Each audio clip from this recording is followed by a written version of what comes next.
오늘 우리는 덕을 세우는 사랑이라는 주제로 함께 하나님의 말씀 나누도록 하겠습니다. 우리는 지난 시간에 하나님의 나라가 세워지는 것을 막는 두 가지의 죄가 있다고 했습니다. 바로 음행과 탐욕입니다. 우리가 솔로몬 인생의 마지막을 충격적으로 보는 것은 지혜의 잠언을 3,000가지를 쓰고 시편을 1,000편 넘게 썼던 솔로몬도 눈에 보고 싶은 대로 마음이 가는 대로 인생을 살다 보면 결국 세상이 솔로몬의 마음을 돌려서 그가 하나님을 떠난 것 같이 우리도 그럴 수 있다는 거예요. 어떤 분은 하나님을 떠나는 것이 무슨 문제냐라고 하시는 분이 있을지 모르겠습니다. 그런데 세상을 창조하신 분도 하나님이요, 이 세상 자연 질서를 만드신 분도 하나님이요, 그리고 생명을 주신 분도 하나님이요, 그 생명을 거둬가신 분도 하나님이라고 한다면 우리가 어떻게 하나님을 떠나 살 수 있겠습니까? 그러나 탐욕과 욕심은 하나님을 외면하게 하고 심지어는 하나님을 부정하게 하는 것이죠. 욕심이 잉태한 즉 죄를 낳고 죄가 장성한 즉 사망을 낳기 때문입니다.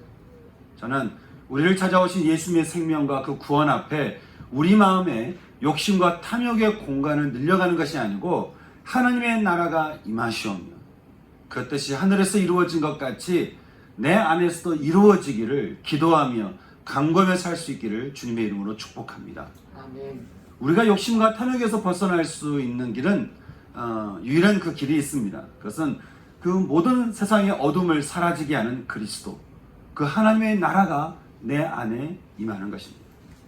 하나님의 나라가 내 안에 임하게 되면 어떤 일들이 일어난다고 했습니까? 씻음과 거룩함과 의롭다는 그런 역사가 우리 가운데 일어나게 된다는 거예요. 우리 스스로 씻을 수 없고 우리가 세상에 우리가 거룩할 수 없고 우리가 의롭다 할 수 없는데도 불구하고 하나님의 나라가 임하게 되면 그 나라가 우리를 씻게 해주고 우리를 거룩하게 해주고 우리를 의롭게 해준다고 하는 것이죠. 저는 여러분의 마음 안에 예수를 매 순간 예수를 영접하심으로 인해서 오늘 이 시간도 하나님의 나라가 충만히 여러분 가운데 임할 수 있기를 주님의 이름으로 축복합니다. 아멘. 아멘. 오늘 말씀에서 바울은 하나님의 나라를 세워가는 데 있어서 또 하나의 장애물이 있다라고 하는 것을 우리에게 말을 해주고 있는데 그것은 바로 지식의 문제다라고 우리에게 이야기를 해주고 있습니다. 우리 1절 말씀 우리 같이 한번 읽어볼까요? 같이 읽겠습니다. 시작. 우상의 제물에 대하여는 우리가 다 지식이 있는 줄을 아나 지식은 교만하게 하며 사랑은 덕을 세우나니. 바울이 덕을 세운다라고 하는 이 말을 원어로 보면요, 집을 짓다, 건물을 짓다, 집을 세우다 라는 것을 의미합니다. 바울이 이렇게 말하는 것은 이 말을 듣는 대상이 그리스 사람들이었기 때문이었습니다. 그리스 사람들에게서 이 덕이라고 하는 단어는 소크라테스와 플라톤 또 아리스토텔레스로 이어졌던 하나의 어떤 이상적인 사회, 그 사회를 이뤄가는 그런 열쇠이면서 이상적인 사회 그 자체로 이해되는 단어가 이 덕이었기 때문에 그렇습니다.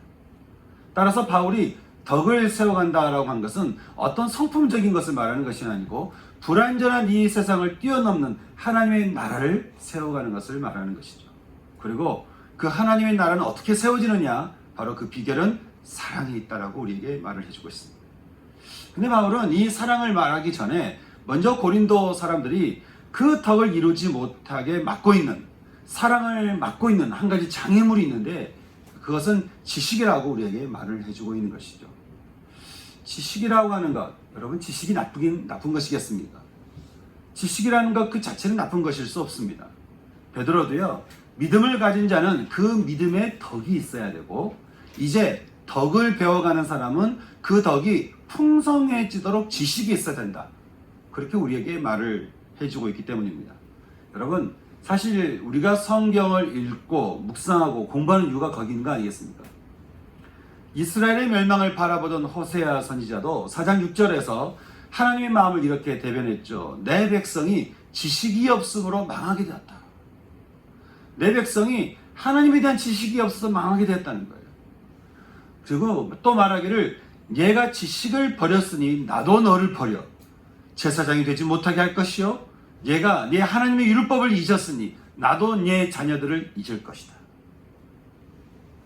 그런데 바울은 고린도 교회 성도들이 이 지식 때문에 오히려 하나님의 나라를 세우지 못하고 있다. 그렇게 말을 하고 있는데 이게 무슨 말일까요? 고린도 교회의 지식이 문제가 된 것은 오늘 우리가 읽었던 말씀처럼 우상의 제물 때문이었습니다. 고린도는 아프로디테라고 하는 이 미의 여신, 신전이 있는 곳이기도 했지만 도시 한가운데는 제우스 신전이 있고 또 치유의 신이라고 불려지는 아스클레오피오스, 그 다음에 뭐 태양의 신 아폴로, 이렇게 고린도를 제가 돌아다녀 보니까 노원구 한 절반 정도, 우리가 뭐 크다고 또 볼 수도 있지만 또 작지 않은 그런 도시에 12개의 신전이 있을 정도로 고린도는 도시 자체가 우상이었습니다. 이것 때문에 복음이 전해진 후에 문제가 생겨나기 시작했습니다. 도시 문화가 이 우상을 중심으로 돌아가고 있었기 때문에 음식을 만들어도, 물건을 만들어도, 또 어떤 장식을 해도 다 우상과 관련이 있게 되는 거예요. 이 중에 가장 문제가 된 것은 신전 제사로 바쳐진 음식을 먹을 수밖에 없는 상황에서 그 음식을 과연 먹어도 괜찮겠는가라고 하는 것이었죠. 제 뿌리인 제주도에는요, 예전에 아파트를 지을 때 육지와 달리 다른 공간 하나를 꼭 만들었습니다. 그러니까 제주도는 아파트를 지을 때요, 우리 이렇게 서울이나 다른 데하고 달리 꼭 재밌는 공간이 하나를 꼭 만들어야 돼요. 그래서 바로 제사 드리는 방입니다. 그러니까 제주도, 요즘은 안 그렇겠지만 제주도 아파트에는 항상 제사 드리는 방이 있는 거예요. 왜냐하면 1년에 30번 넘게 제사를 드리는 집이 굉장히 많기 때문에 아파트 공사할 때 아예 제사방을 만드는 것이죠. 그러니 제가 친구 집에 이렇게 놀러 가면 냉장고에 있는 음식이나 그 친구 어머님이 주시는 음식 대부분이 하여간 교회 다니는 분이 아니면 다 제사 음식인 거예요. 그런데 저 가니까 반갑다고 이렇게 음식을 내오는데 이걸 먹자니 뭐 귀신에게 바쳐진 음식이라고 해가지고 야, 이거 뭐 우상숭배하는 것 같고, 또 안 먹자니 뭐 내가 전한 음식도 아닌데 뭐 어떤가 싶기도 하고. 여러분은 어떻게 할 것 같습니까? 고린도 교회 성도 중에서요, 이방인 그리스도인들은 주님이 우리에게 자유를 주신 거 아니냐, 아니 그러니 우리는 모든 게 다 자유롭다는 거예요. 그래서 우리는 모든 율법에서 자유로우니 마음껏 음식을 먹을 수 있다라고 말하는 부류가 있는 반면에, 또 유대인들 중에서 예수를 믿게 되었던 유대인 그리스도인들은 복음의 자유가 있다고 하지만 그렇다고 율법을 어기라고 한 건 아니지 않냐, 그러니 제사 음식은 먹어서는 안 된다는 거예요. 이렇게 서로 다른 생각이 이렇게 부딪히게 되니까 우상 제물에 대한 각자의 지식은 고린도 교회 안에 갈등과 논쟁을 가져오게 되는 그런 주제가 되었습니다. 그렇지 않아도 이런저런 주제로 갈등 많은 교회인데 이 문제가 이게 서서히 크게 이게 불거지니까 또 역시 서로 옳다고 이렇게 싸우느라고 정신이 없는 모습이 고린도 교회의 모습이었다고 하는 것이죠. 이렇게 교회가, 성도들이, 가정이 여러분 갈등과 논쟁과 비난 한가운데 있으면 어떻게 그 가운데 하나님의 나라가 임하겠습니까? 그래서 바울은 우리가 읽었던 1절에서 이렇게 말을 한 것이죠. 우상의 제물에 대하여는 우리가 다 지식이 있는 줄 아나. 지식은 교만하게 하며 사랑은 덕을 세운다라고 하는 것이. 우상의 제물을 어떻게 처리해야 되느냐에 대해서 우리는 다들 각자 지식이 있는 줄 안다라고 하는 것이죠. 그러나 중요한 것은 각자의 지식에 따라 누가 맞냐, 누가 틀리냐, 이것은 중요한 게 아니라는 거예요. 우리는 뭔가 이렇게 다툼이 있거나 논쟁이 붙으면 내가 맞다, 당신이 맞다, 뭐 내가 당신이 틀리다, 이렇게 서로 논쟁하고 싸우는 것이죠. 근데 그런 게 중요한 게 아니라는 거예요. 한국 사회가 여러 가지 격변의 시간을 좀 거치면서요, 교회 역시 무엇이 옳은가, 무엇이 틀린가에 대한 많은 논쟁을 해왔습니다. 이념적으로, 교리적으로, 또 말씀 해석에 대한 각각의 주장을 따라 많은 논쟁을 벌여왔습니다. 오늘 이 교회를 세우셨던 하영조 목사님이 성경만 붙들고 이렇게 가르치고 있는데 어떤 단체에 들어가서 그 안에서 생기 있게 역사하시는 성령님을 만난 거예요. 그렇게 성경을 가르치고 또 연예인 교회 세워서 많은 연예인들에게 예수님의 복음의 소식을 그렇게 많이 전했던 분인데, 이분이 어떤 단체에 들어가서 그 말씀 속에 계시는 성령께서 살아 역사하신 것을 경험하는 것이죠. 야, 성령님은 성경 안에서만 있는 것이 아니고 실제로 지금도 우리 가운데서 역사하시는구나.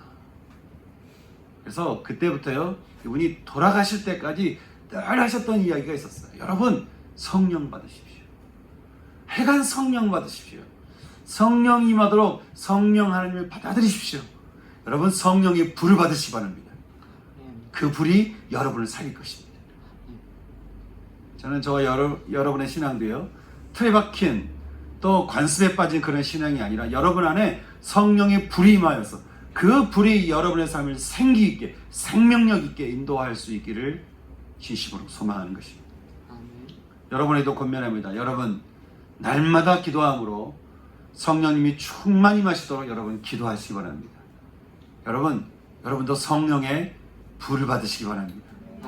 성령님을 두고 기도하면 우리 안에 성령이 불이 임하시는 거예요. 그러면 그 불이 우리의 삶을, 여러분의 삶을 날마다 새롭게 할 줄 믿습니다. 아멘. 많은 분들이 성경을 공부하고 연구하지만 지금도 살아계시는 성령님을 만나고 그렇게 불을 받은 사람은 많지 않은 것 같습니다. 왜냐하면 그것이 성령이 불을 받는 게, 이 은사를 받는 것이 이것도 옳으냐 그르냐에 그렇게 논쟁을 벌이고 갇혀있기 때문에 그런 것이죠. 사랑하는 여러분, 저는 여러분에게도 성령이 불이 임하여서 여러분 모두를 자유케 하며 춤추게 하는 기쁨이 여러분 가운데 넘쳐날 수 있기를 소망하는 것입니다. 요 근래 교회는 또 이렇게 진보냐 보수냐로 나누면서 자신이 옳으며 상대가 틀렸다는 것을 또 강단에서도 얼마나 사람들을 설득하는지 몰라요. 또 한국에 개신교가 들어온 지 125년이 이렇게 지나다 보니까 이제는 교단마다 교회마다 어떤 문화가 정형화되고 또 굳어지면서 상대를 인정하기보다는 자신들이 옳다고 하는 주장을 강하게 내비치는 것이죠. 근데 여러분, 아이러니하게 우리 개신교가 뭡니까? 이 개신교라고 하는 이 뜻은요, 이 프로테스탄트, 이것은 어둠의 세상에 저항한다, 뭔가 갇힌 것을 저항한다라고 하는 것이 개신교 아닙니까? 프로테스탄트, 저항하다라고 하는 것이 개신교인데 진짜 개신교인들이 잘 보이지 않는, 뭔가 이렇게 계속 틀에 갇혀있는, 뭔가 틀 속에서 안주하려고 하는 마른 개신교인인데 개신교인들은 잘 보이지 않는 이런 모습이 지금 교회의 현실인 것 같습니다. 예전에는 교회와 교회끼리 연합하고 집회를 해도요, 오늘은 이 교회 가고 내일은 저 교회 가고, 그래서 함께 말씀 앞에 모였던 게 엊그저께 게임입니다. 그런데 이런 모습을 지금은 보기가 참 어렵습니다. 오히려 각자의 바운더리가 중요한 시대가 되어서요, 뭔가 서로 하나 되는 모습 보기가 어려운 것이죠. 지금 코로나 시대인데도 방송에 나와 있는 패널들이 그러는 거예요. 교회는 누구에게 얘기를 해야 될지 모르겠다는 거예요. 하도 서로 말이 다르고 서로 연합하는 모습이 보이지 않으니까 누구한테 이야기를 해야 되는지 모르겠다는 것이죠. 그냥 캐톨릭 어느 본부에 딱 공문을 보내면 되는데, 교회는 모든 공무원이 모든 교회를 다 가야 되니까 이분들이 굉장히 짜증나는 거예요. 무엇이 잘못되었을까? 그 어느 때보다도 교리가 강하고 말씀 공부가 다양하고 조금만 관심을 가져도 유튜브에서나 또 어디에서든지 성경에 대한 지식을 풍성하게 알 수 있는 이때에 왜 우리는 서로 연합해서 하나님의 나라를 세우지 못할까? 아니, 멀리 안 가더라도요, 왜 우리는 교회 안에서, 가정 안에서 서로 사랑하는 것이 어려울까? 왜 우리는 이기적이지 않고 이타적으로 상대를 인정하고 이해하는 것이 이렇게 어려울까? 왜 우리는 그렇게 많은 가정, 육아, 교육에 대한 정보를 알고 있음에도 불구하고 갈등은 더 늘어나고 뉴스에서 학대받는 아이들은 집을 뛰쳐나가는 경우가 계속해서 이렇게 일어나는 걸까? 이 지식이 충만한 시대에 왜 가정들은 깨어지고 있고 자녀들은 버려지고 사람들은 왜 30분마다 한 명씩 죽어가냐는 거예요. 오늘 말씀에서 바울은 말하기를, 사람마다 각자 생각이 있을 수 있고 거기에 따른 지식이 있을 수 있지만 중요한 것은 지식이 아니라는 거예요. 왜냐하면 지식은 우리를 교만하게 만들기 때문이다. 그렇게 말을 하는 것이죠. 지식이 교만이라고 하는 죄가 된 현장이 있습니다. 창세기 3장을 보면요, 하나님이 에덴 동산에서 아담과 하와를 창조하시고는 한 가지 경고를 하시죠. 선악과를 먹으면 너희가 죽어 이랬어요. 여기서 죽는다라고 하는 것은 관계 단절을 말하죠. 너희 그거 먹으면 너하고 나하고 관계가 끊어지는 거야. 그러나 하나님의 형상을 닮은 우리가 너무도 싫었던 마귀는 하와를 미혹해서 기어코 이 선악과를 먹게 합니다. 그때 마귀가 했던 말이 있죠. 너희가 이걸 먹어도 결코 죽지 않을 거야. 대신 이걸 먹으면 너희 눈이 확 밝아져가지고 하나님과 같이 되어서 선악을 알게 될 줄 하나님도 알고 있는 거야 라고 거짓말로 유혹한 것이죠. 사단의 유혹은 언제나 달콤하지만 언제나 그것은 거짓입니다. 이걸 먹으면 너도 하나님처럼 하나님 같은 지식을 가질 수 있어. 이 말은 이 말에 그들은 선악과를 먹게 되었고, 불행하게도 이때부터 인간은 지식을 쌓으면 쌓을수록 교만한 존재가 되는 죄성을 갖게 되었습니다. 세상은 지식을 많이 가지면 가질수록 우리는 행복해지고 삶의 질이 달라질 수 있다고 이야기합니다. 그런데요, 세계 행복 지수 1위가 어디죠? 아십니까? 부탄이라고 하는 그런 조그만 나라인데요, 히말라야 산맥이 70% 이루어진 그런 곳입니다. 험악지대에 살고 있는 그분들이 배우면 뭐 얼마나 배우겠습니까? 아마 우리 수진이보다 모를걸요? 근데 그렇게 뭔가 배울 수 없는 그런 환경에 있는 그런 분들인데도 불구하고 행복지수가 우리나라보다 훨씬 높다는 거예요. 무슨 법이 있는 것도 아니고, 무슨 이것이 아주 법이 잘 되는 것도 아니고, 사회시설이 잘 되는 것도 아니에요. 그런데도 불구하고 행복지수가 제일 높다는 거예요. 또 세상은 언제나 말하기를 공부를 잘하면 성공하고 훌륭한 사람이 된다라고 말을 하죠. 그런데 여러분, 사회에서요, 사고치고 나쁜 일 하는 분들을 보면 배우지 못하는 사람들보다 배운 분들이 얼마나 많은지 몰라요. 그분은 또 사고를 치면 크게 칩니다. 지식이라는 게 반드시 사람을 훌륭하게 해주지 못하고 있다는 증거인 것입니다. 그러니 이런 지식의 저주를 가지고 태어난 인간이 지식이 많아지면 많아질수록 사람들의 죄성은 더욱더 커져서 사람들은 교만해진다라고 하는 것이죠. 잠언은 말씀합니다. 이런 지식으로 인한 교만은 패망하고 그로 인한 거만은 우리를 파멸시킨다. 그래서 바울은 이 지식의 교만함에 대해서 우리에게 이렇게 경고를 하고 있습니다. 우리 2절 말씀 같이 한번 읽어보겠습니다. 2절 말씀 같이 읽을까요? 자, 시작. 무엇을 아는 줄로 생각하면 아직도 마땅히 알 것을 알지 못하는 것이요. 다시 한번 읽겠습니다. 시작.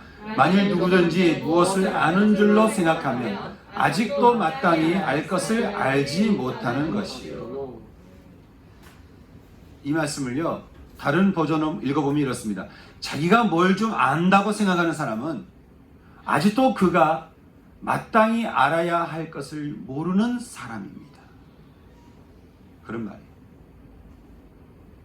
뭘 좀 안다고, 내가 뭘 좀 배웠다고, 내가 남보다 더 할 줄 아는 게 많다고 그렇게 말하는 게 얼마나 어리석은 것이냐. 이사야 선지자도요, 이사야서 5장 21절에서 말하기를 스스로 지혜롭다 하며 스스로 명철하다 하는 자들은 화했을진저. 또 잠언 26장 12절은 얘가 스스로 지혜롭게 여기는 자를 보느냐, 자기가 지혜롭다라고 여기는 사람을 보느냐, 그보다 미련한 자에게 오히려 희망이 있다는 거예요. 우리는 이제까지 지식을 많이 가지면 가질수록 진리를 이해할 수 있다고 생각했는데, 그 지식이 우리를 교만하게 할 뿐이라고 한다면, 그럼 어떻게 해야 내 안에 덕이 세워지고, 다시 말해서 하나님의 나라가 임하게 되고, 호세아 선지자가 외쳤던 우리를 망하게 하지 않는 그 지식을 우리가 얻을 수 있을까? 어떻게 하면 나를 살리고 우리를 살리고 나라를 살리고 세상을 살릴 수 있는 참된 지식을 우리가 얻을 수 있을까? 바울은 3절에서 그 비결을 우리에게 이렇게 말을 해주고 있습니다. 우리 3절 말씀 다시 한번 같이 읽겠습니다. 시작. 또 누구든지 하나님을 사랑하면 그 사람은 하나님도 알아주시느니라. 아멘. 바울은 1절부터 3절 말씀을 통해서 우리에게 두 가지를 이야기해 주고 있습니다. 첫째는 덕을 세우기 위해서는요, 하나님의 나라가 내 안에 임하기 위해서 필요한 것은 1절에서 우리가 아는 지식에 있는 것이 아니라는 것이죠. 바로 사랑이 있는 것이다. 그렇게 이야기를 하고 있습니다. 그 말은 사랑이 빠진 지식은 그 죄성을 따라 우리를 교만하게 하지만, 사랑이 담긴 지식은 우리를 살리는 생명이 되게 한다라고 하는 것입니다. 내가 사람의 방언과 천사의 말을 할지라도 사랑이 없으면 소리나는 구리와 울리는 꽹과리가 되고, 내가 예언하는 능력이 있어 모든 비밀과 모든 지식을 알고 또 산을 옮길 만한 믿음이 있을지라도 사랑이 없으면 nothing, 아무것도 아니라는 거예요. 그가 가진 지식, 그가 가진 모든 것도 사랑이 없다면 nothing, 내가 아무것도 아니요. 내가 내게 있는 모든 것을 구제하고 또 내 몸을 불사르게 내어주면서 사람들을 돕고 사람들을 이렇게 구조하고 이렇게 한다 할지라도 사랑이 없으면 그 사람에게 아무런 유익이 없느니라. 사랑이라는 거예요. 고린도 교회 성도들에게 말하기를 너희들이 안다고 하는 거예요. 그래서 서로 알고 모르는 것 때문에 마음이 상하고 상처되고 불편하는 그 모든 것에는 절대적인 것이 하나 빠져 있었는데, 그것은 바로 사랑이라고 하는 것이죠. 예전에 2차 세계대전 때요, 전쟁으로 사람들이 죽어가고 아이들만 덩그러니 이렇게 집에 남게 되니까 수백 명의 아이들을 한 병원에 다 데리고 와가지고 훌륭한 의사, 간호사들 이렇게 늘 데려다가 하여간 그 아이들에게 필요한 모든 영양식을 듬뿍 주고는 그 아이들을 이렇게 돌봐줬답니다. 놀라운 것은 그렇게 좋은, 바이러스가 존재하기 어려운 그런 환경과 또 만나고 꼭 필요한 그런 영양식들을 이렇게 모든 아이들에게 다 채워줬더니 아이들이 죽어가더래요. 아이들이 죽어가더래요. 그래서 그분들이 내린 결론이 있었습니다. 아이들에게 꼭 필요한 것, 아이들의 생존에 반드시 있어야 되는 것, 그리고 우리들에게도 없어서는 안 되는 것이 있다 한다면 그것은 바로 사랑이라고 하는 것이죠. 어떤 환경, 어떤 주어진 어떤 물건, 어떤 특별한 어떤 그런 것들이 우리를 살리는 것이 아니고, 우리를 살리는 것은 사랑이었다고 하는 것이죠. 사랑의 지식을 풍성하게 하고, 사랑의 지식에 힘을 불어넣고, 사랑의 지식으로 인한 교만을 막으며 온전한 사랑의 두려움을 내어 쫓나니 예언도 폐하고 방언도 고치며 지식도 다 사라지겠지만 사랑은 언제나 영원히 우리 가운데 함께 있을 것이다. 성경은 우리에게 그렇게 말씀을 해주고 있습니다. 사도 요한은 요한일서 3장 14절에서 말합니다. 만약 우리가 형제를 사랑하면 그 지식은, 다시 말해서 사랑하는 그 지식은 우리를 사망에서 옮겨서 생명으로 들어가게 하겠지만, 사랑하지 아니하는 자는 그가 아무리 많이 알고 아무리 뛰어난 지식을 가진 자라 할지라도 그는 사망에 머물게 된다. 그러니 베드로가 이렇게 말합니다. 사랑하는 형제여, 서로 뜨겁게 사랑하라. 사랑하는 형제들이여, 서로 뜨겁게 사랑하라. 저는 우리 교회가 날마다, 매주마다, 매달마다, 매년마다 뜨겁게 사랑할 수 있는 그 사랑이 더욱더 풍성해질 수 있기를 주님의 이름으로 축복합니다. 아멘.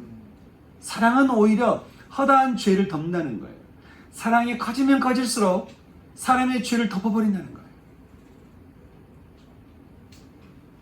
거예요. 그런데 어떻게 덕을 세우는, 하나님 나라가 나와 우리에게 임하는 그 사랑을 우리가 할 수 있을까? 어떻게 하면 그 사랑이 우리 안에 임할 수 있을까? 어떻게 하면 지식이 쌓이면 쌓일수록 나와 우리에게 생명이 임하게 하는 그 덕, 그 하나님 나라가 우리 가운데 세워지게 할 수 있을까?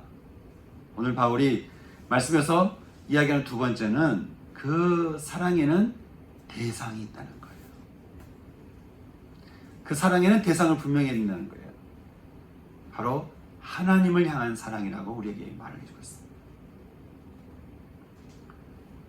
모든 물줄기에는 상류가 있고 근원이 있습니다.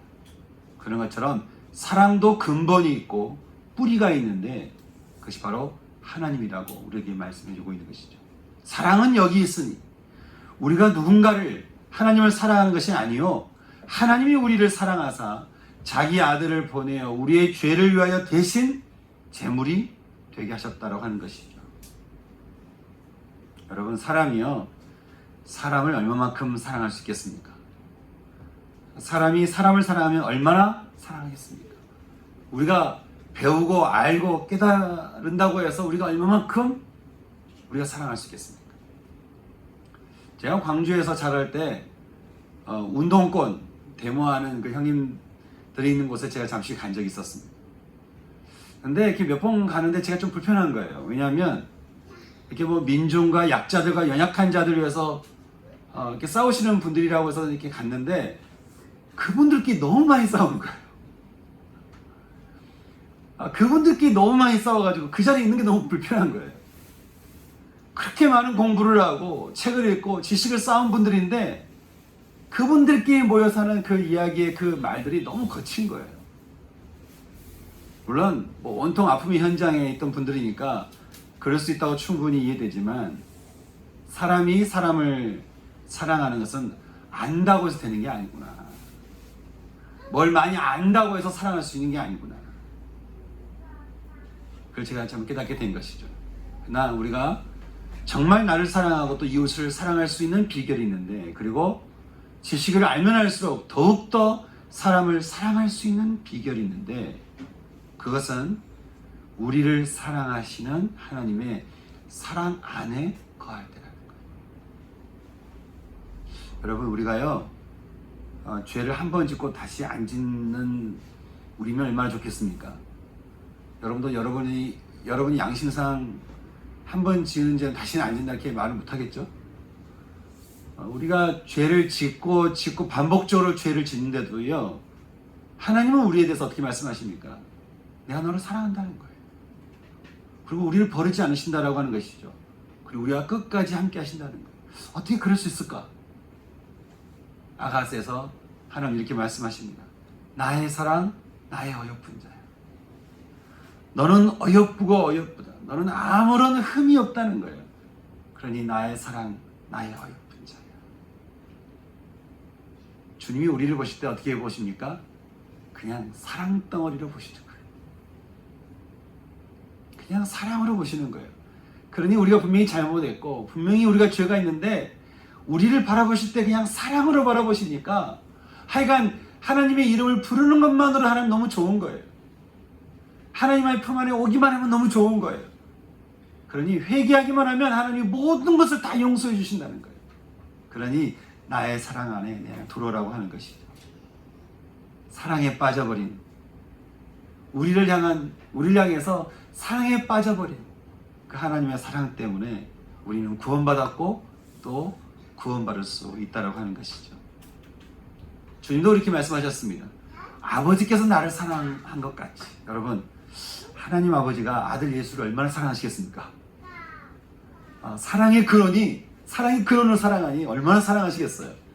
근데 주님이 뭐라고 말씀하시냐면 아버지께서 나를 사랑한 것 같이 내가 너를 사랑한다는 거예요. 아버지께서 하나님 아버지가 나를 사랑한 것 같이 내가 너를 사랑한다는 거예요. 여러분, 그 사랑의 깊이와 높이와 넓이가 얼마나 놀랍습니까? 그런데 그렇게 아버지가 나를 사랑한 것 같이 나도 너희를 사랑하였으니 나의 사랑, 나의 어여쁜 자야. 나의 사랑 안에 거하라. 바울은 예수님이 자신에게 주는 사랑이 너무 놀랍고 감사해서 빌립보 교회에 보낸 편지에서 이렇게 말을 하고 있습니다. 내가 모든 것을 해로 여김은 내 주 그리스도 예수를 아는 지식이 가장 고상함이라. 나를 사랑하는 예수님을 아는 지식이 가장 고귀하고 가장 가치 있다라고 하는 것입니다. 내가 그 사랑을 위하여 모든 것을 버리고 배설물로 여김은, 내가 그것을 위하여 모든 것을 똥으로 여김은 그리스도를 얻고 그리스도의 사람이 되기 위함이다라고 이야기하는 것이죠. 누구든지 하나님을 사랑하면, 그래서 그 사람은 하나님도 알아주시는 겁니다. 누구든지 하나님을 사랑하면 그 사람은 하나님과 인격적인 관계를 맺음으로써 내 안에서, 가정에서, 교회에서, 내가 속한 공동체에서, 이 땅 가운데서도 덕을 세우는 자로, 하나님의 나라를 세우는 자로 하나님께서 세워가신다고 하는 것이에요. 그러니 지식을 따라 쫓을 거냐, 아니면 우리를 사랑하신 하나님의 사랑 안에 거할 거냐. 바울이 지식을 가지고 서로 싸우는 그들에게 나중에 바울은 이렇게 얘기합니다. 모든 것이 가하나 모든 것이 유익한 것이 아니요, 모든 것이 가하나 모든 것이 덕을 세우는 것이 아니라는 거예요. 모든 걸 할 수 있다는 거예요. 모든 것이 내가 할 수 있겠지만, 그렇다고 모든 것이 유익한 것이 아니요, 내가 모든 것을 할 수 있지만 모든 것이 덕을 세우는 것이 아니라는 것이죠. 지식을 따라서 옳고 그름으로 다투고 갈등하고 분쟁할 것이 아니라, 우상의 음식을 먹어야 하느냐 마느냐에서 이렇게 싸울 게 아니라, 사랑을 따라서, 사랑을 위해서는 누구 앞에서는 그 음식을 먹지 않는 것이 지혜로운 것이고, 또 사랑을 위해서 누군가를 위해서는 그 음식을 먹을 수도 있으니, 그 지식이 뭐가 중요하냐는 거예요. 중요한 것은 오직 사랑만이 덕을 세우게 한다라고 하는 것이죠. 사랑하는 여러분, 오늘 바울은 우리에게 말하기를 지식보다는 사랑이라는 거예요. 그러니 지식을 쫓지 말고 사랑을 쫓으라고 우리에게 말을 해주고 있습니다. 내 안에 하나님 나라를 세워갈 때 뭔가 지식을 가지고 나를 계속되면 우리를 자꾸 정죄할 수밖에 없어요. 지식을 가지고 옆에 사람을 바라보고 뒷사람을 바라보고 가족을 바라보면 우리는 계속 정죄하는 마음이 나올 수밖에 없어요.